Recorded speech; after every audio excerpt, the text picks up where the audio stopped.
Hello. Ooh. I think that's loud enough. How's it going? Hi, everyone. I know it's 4 o'clock, and you guys have had a long day. I mean, just like the rest of us, another awesome day. But if you could just give me 20 minutes, I'm sure you guys will enjoy what I have to say. I'm going to be talking a bit about Microsoft Teams direct routing. I know there have been a couple of Teams sessions. How many of you guys have been to the Teams sessions? Awesome. Okay, that's fantastic. How many of you know what direct routing is? Oh, wow. How many of you use direct routing? Okay, great. Okay, so to get things going, who am I? I'm from South Africa. My name's Warren. I'm a Microsoft Azure MVP, so MVP in the Azure space. I started originally with command line, open source Linux, and sort of have a passion for the cloud space. And then eventually, I sort of fell and landed in voice in Skype for Business about 2 years ago, and I've been sitting there ever since. And it's a really interesting space to be in with Skype for Business Online and voice, and the way Microsoft is changing how cloud voice works. I've also become an AudioCodes certified professional, and that's pretty much the reason why I chose AudioCodes to do this particular demo and this particular implementation. You'll see the guys have also got a stand down that side as well. And I also performed recently a AudioCodes XUM installation. I don't know if any of you guys know what that is. It wasn't. Why that? Why boo?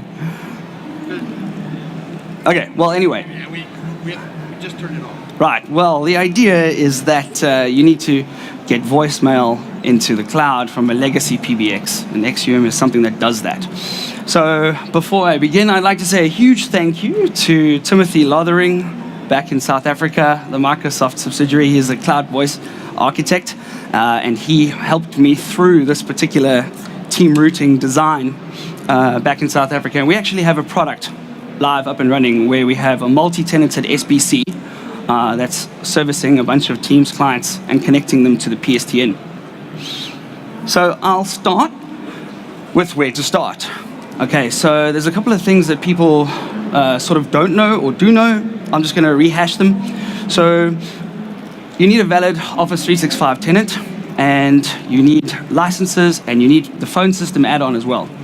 So with an E5, that'll normally come with it. E5 comes with everything, right? E5 for the win. But in this case, make sure you've got some phone system licenses. Then for the Azure side of it, make sure that you've got a subscription and you've got some credit in it, because we're going to be deploying a couple of resources.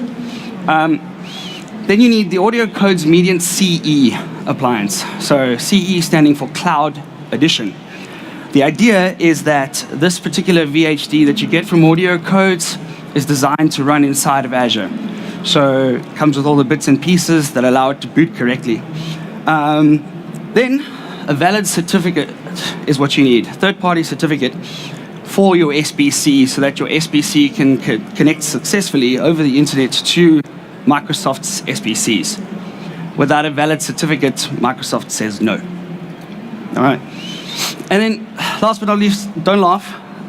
You need some time, because when the call drops after a couple of seconds and you don't know why, pull out your syslog viewer, have a look at the packets, maybe even Wireshark, and then what you do is check at those invites and you see what's going wrong. But you can solve it. All right. So when it comes to configuring Azure, we would create some resource groups first. How many of you are familiar with Azure and creating stuff inside it? Fantastic, so you know what I'm talking about. So what we'll do is we'll create a resource group, we'll create a virtual network, we'll create a storage account as well, and then what we'll do is we will upload the VHD to blob storage, okay? Once you've uploaded the VHD to blob storage, we can then create an image template. Once we've created the image template, we can then do a deployment. This is all done through, you can do it through PowerShell, it's probably the easiest. I used Storage Explorer to upload the VHD, didn't take very long.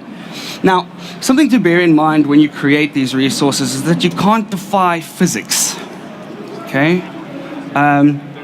if you decide that you are going to deploy an SBC inside of Azure, you need to take into account the latency. So for instance, in my case, I'm in South Africa. If I deploy an SBC in the US, it's going to add that 300 milliseconds delay to my call. And no matter what I do, I'm always going to have that delay. So make sure that you deploy these resources as close as you possibly can to your tenant and your PBX or your SIP trunk, right?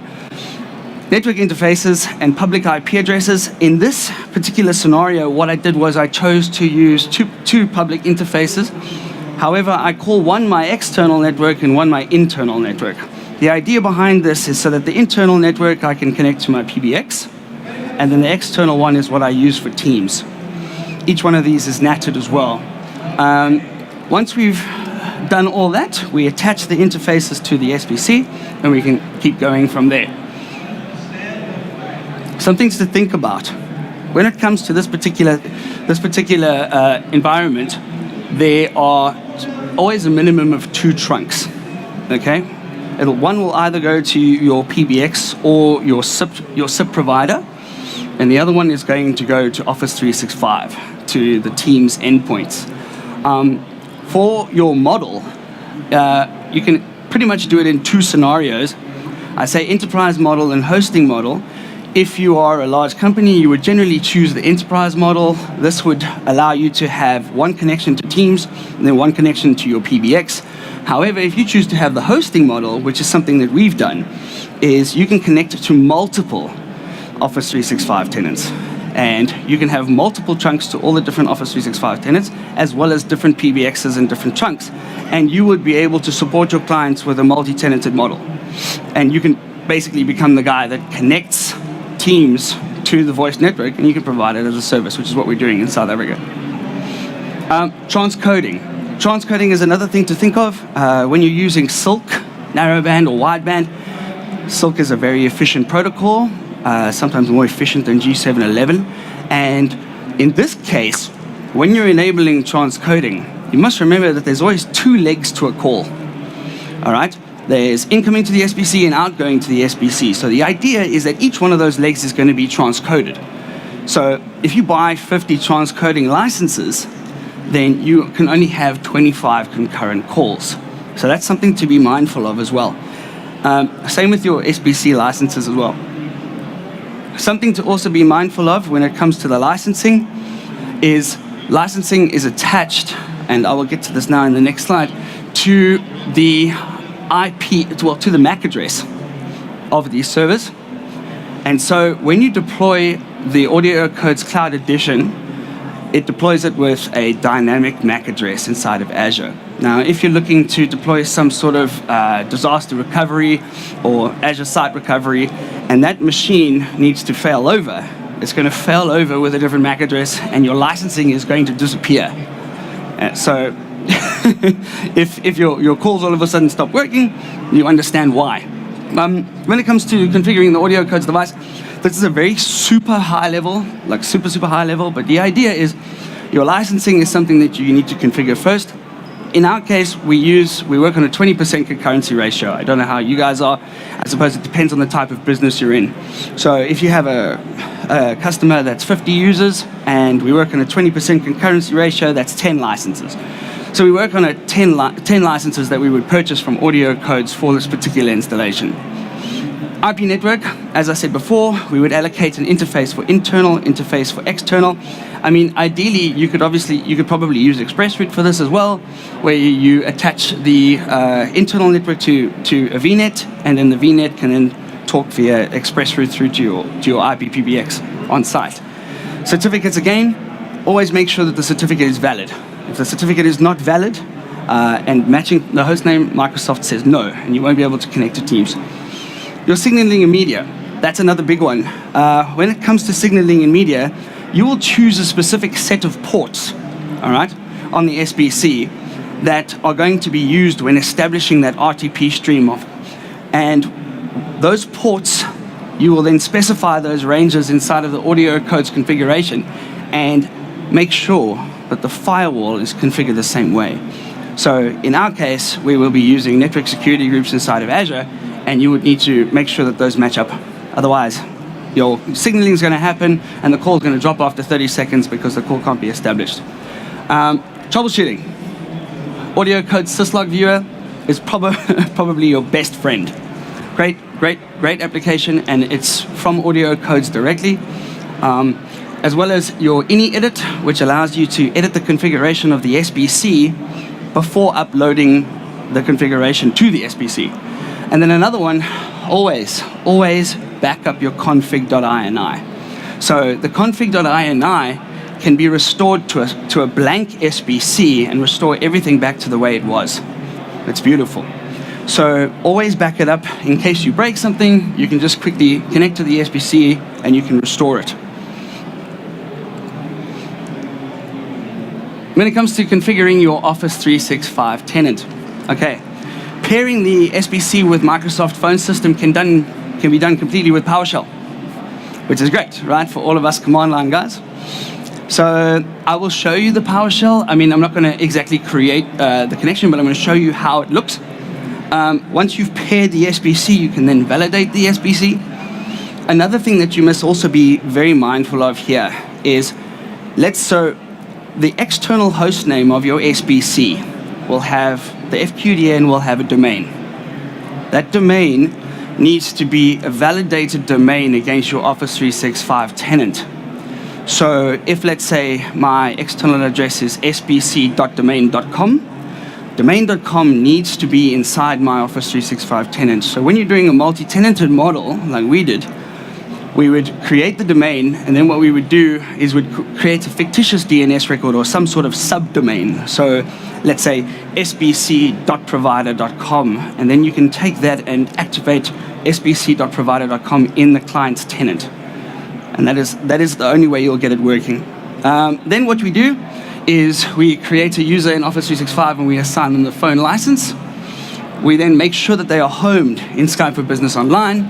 We configure the phone number and the enterprise voice and voicemail, and then we can configure the voice routing and the voice policies.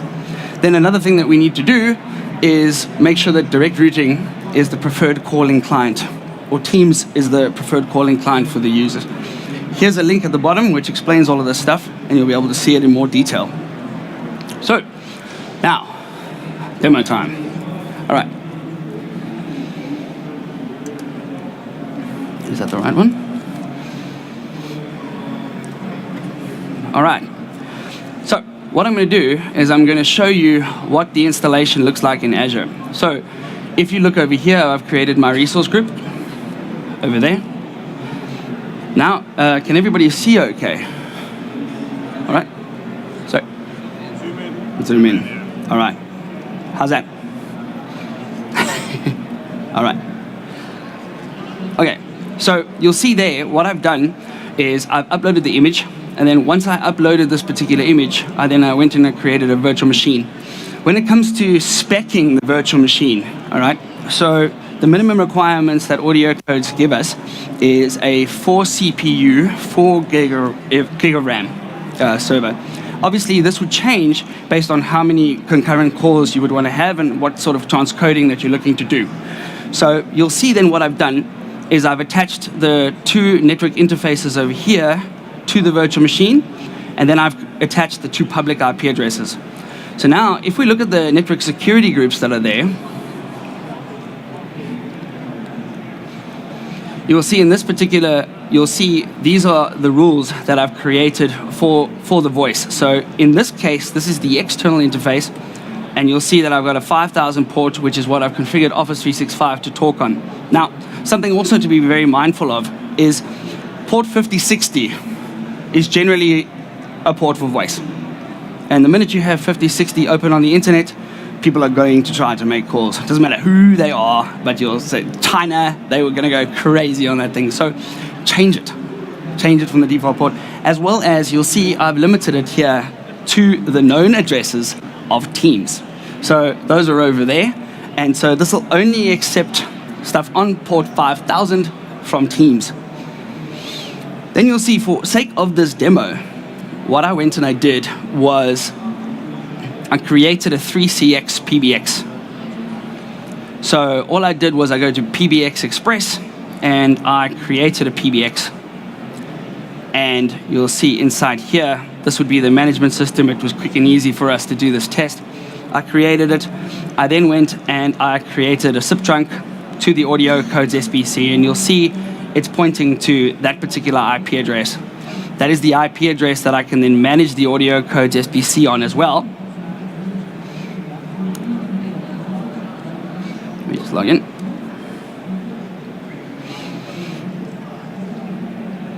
Come on.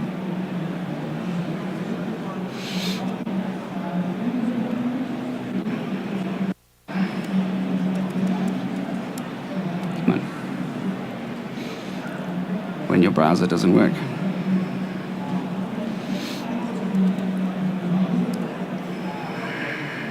There we are. All right. So you'll see this is the AudioCodes SBC, and you'll see I've configured a whole bunch of stuff, but the real thing that I wanted to show you here was inside the monitor and inside the proxy set status, you will see that what's happening is these particular lines over here is where I'm connecting to Teams. Now you'll see that the mode is also set to load balancing. So essentially what happens is we'll be trying to use these ones all the time, and you'll see that it says it's online over here. Now, the minute we have an incorrect certificate, that stuff is going to disappear and say no. So in this case, what we do is we'll go to the TLS context over here, and we'll go to the certificate information, and you'll see that it says it's okay. So that stuff is then working.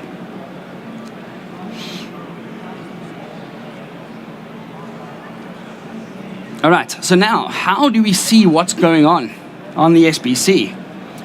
The little monkey over here, this is a guy over here, and basically what's happening is this guy is connecting over the internet via HTTP to the SBC.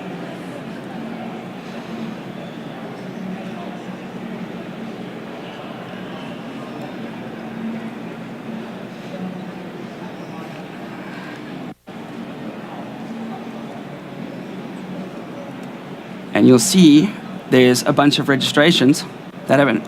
Oh, it's ringing. Who would be rude enough to call me during my demo? Can you guys tell that was scripted? You'll see. So what I can do is I can answer the team, and the call is happening over here. And that is basically the call running. Now, my good friend Nicholas made that call from over there. So what we can do is we can see exactly what happened when these invites went through. We can choose the SIP ladder, and you can see that the actual call is ringing. And this is where we would start to go and troubleshoot things when things go wrong. So as a result now, I can do the same thing, and I can, let's say, call this back. So if I decide to call this number back, we'll see that that phone over there will start ringing. Or alternatively, this guy, which is the 3CX default client, is also ringing. Now the cool thing about this is that when you make this call, your Teams client on all of your interfaces will ring. So if you have Teams client on your desk phone, or if you have Teams client on your Mac, and as you can see, I'm switching backwards and forwards here between Windows and Mac because the Teams interface is pretty much the same all round. Wait, get back. Man. Some additional stuff when it comes to Teams, some additional voice-related sessions. Something that I recommend that you guys go and do is see this session here on Friday morning. Nikolai, who is the doctor of direct routing, they call him Dr. Doctor, so DRDR. Go see it if you want a more deep dive on this particular topic. And yes, that's me.